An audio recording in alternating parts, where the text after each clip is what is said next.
Hey everybody, this is Mary, always learning, or that Gen X girl. I don't care what you call me. But if it's your first time here, I'm so happy to see you, and I hope you stick around for a while. And what we're talking about today is we're going to be talking about seasonal affective disorder. Okay, this is something that you may have felt before, you may not have known the name for it. But if you've ever felt like kind of a dip in your mood during the winter months in particular, sometimes even in the late fall and so on, as things are getting colder. It's called seasonal affective disorder, and the acronym there is SAD, so it's easy to remember. Now, what I'm going to do is I'm going to explain to us, what seasonal affective disorder is, but I've got 5 practical ways for us to combat seasonal affective disorder together, because I think that's really important that you guys know, if you have this, that you are absolutely not alone. Now, seasonal affective disorder is a type of depression.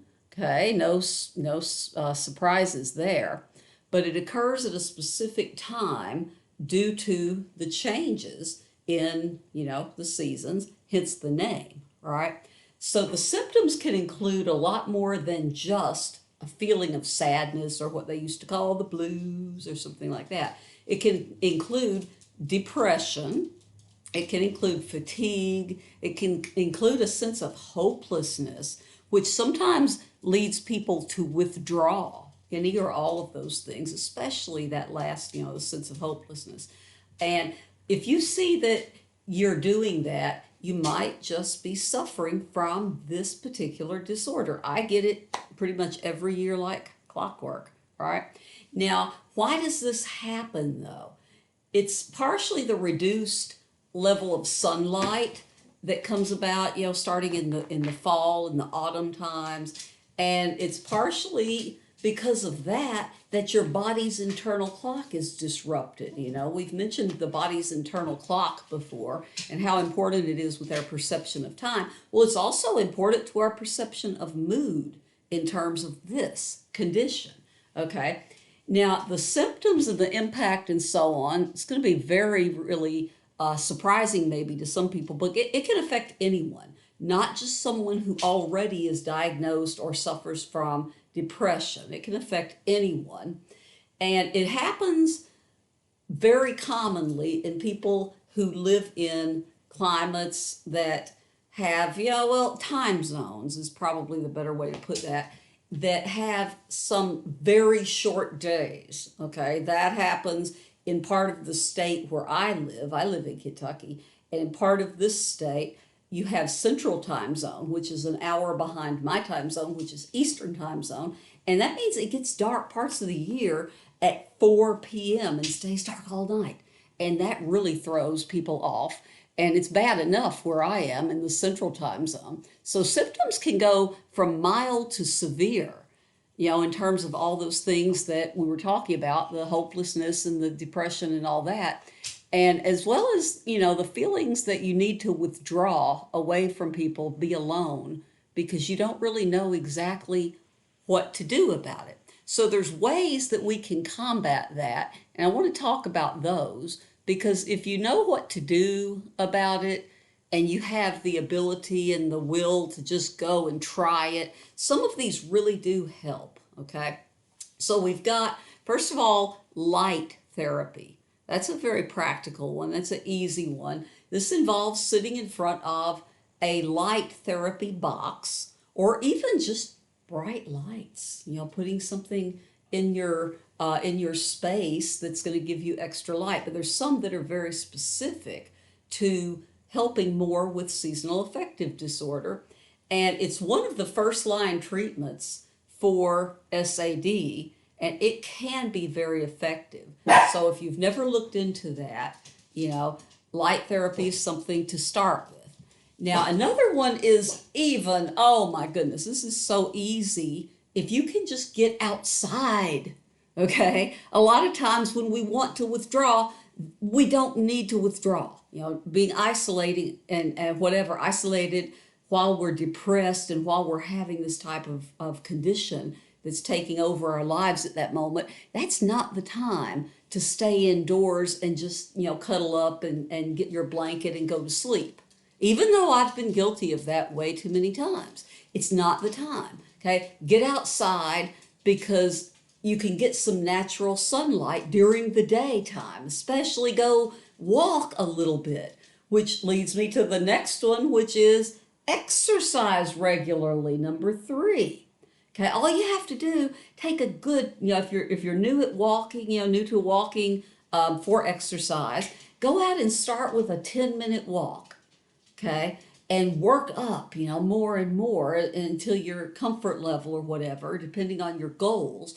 But people over 40 can really benefit, especially just from exercising daily, regardless. Walking is one of the best because it's less stress on your joints and so on than things like running, for example. But it also can help with stress and anxiety and all of the above, that go with the seasonal affective disorder. So that's extremely practical, and it has more than just the benefits of the seasonal affective disorder as well, which is always also, of course, going to be a bonus. Now, the next part that we talk about is number 4, which is stay connected. Because I already warned us, about we don't need to isolate. So staying connected, keeping in touch with friends, family, even if it's only through text or through FaceTime or through something like that, that's important. It's better if you can plan things and go out places and do things with people, have things to look forward to, okay, as far as connecting with each other. And a lot of times, they have, in a lot of cities, they have support groups for seasonal affective disorder. And those seem to be very effective for the people that really suffer from it and put the things that they are taught in therapy specifically for that disorder. It helps a lot of people work through it and find other ways, that they can cope and change things.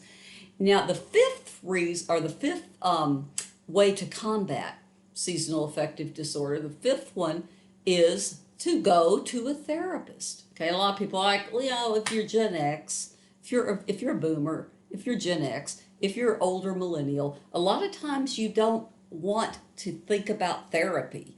Okay, I remember when I was growing up, that was a naughty word. You're a psychiatrist. They would whisper psychiatrist. That was a terrible thing. It was embarrassing. You don't go to a psychiatrist or, therapist or whatever. But you know what? We're different today. We know better. Now, when you know better, you should do better. And I personally opinion, myself, I think everybody can benefit from therapy. It's helped me a ton over the years. And if you can have a therapist who specializes, maybe not just your regular therapist, but someone who specializes in this disorder. Okay, you do have people who have lots of training in seasonal affective disorder. They can help you get through it, come up with even more coping mechanisms and ways to combat and fight the seasonal affective disorder. Now, what I would like to leave you with is, again, there may be medication that they might prescribe to you temporarily for the winter time. It may be that you don't need medication. It may be something that you'll be able to work through in other ways. But don't always, again, like my parents and stuff, they never thought that you should take medications for mental health type things, just kind of suck it up and forget the suck it up, okay? If you're suffering from this is a real thing, and don't let yourself suffer, okay? So one of the things, that you've got to remember more than anything is you're not alone. I'm right there with you. Millions of us out here are suffering with you when this happens. Now, if you think that you're alone, and you don't, remember, you're not alone in this. Many people experience it. Thousands, millions, hundreds of thousands, millions and millions, and all kinds of people have this. It's not just women, happens in men as well. So don't overlook those. Don't overlook those warning signs. Okay, the symptoms of seasonal affective disorder. And don't forget that if you've learned something or if you've found something to be at all practical that has been said in this video, please come back, like, subscribe. All that helps the channel grow. And I want to, I'm working on making a studio in a bedroom that I have that's not being used. It's kind of a home office. And I'm working on setting up something in there. But every little subscription would help, every view helps, and I love so much and appreciate those of you that have subscribed and those of you that comment. I love it so much. You are awesome and amazing for helping grow this community that we have. Okay, so love to all of you. Bye. Take care of yourself.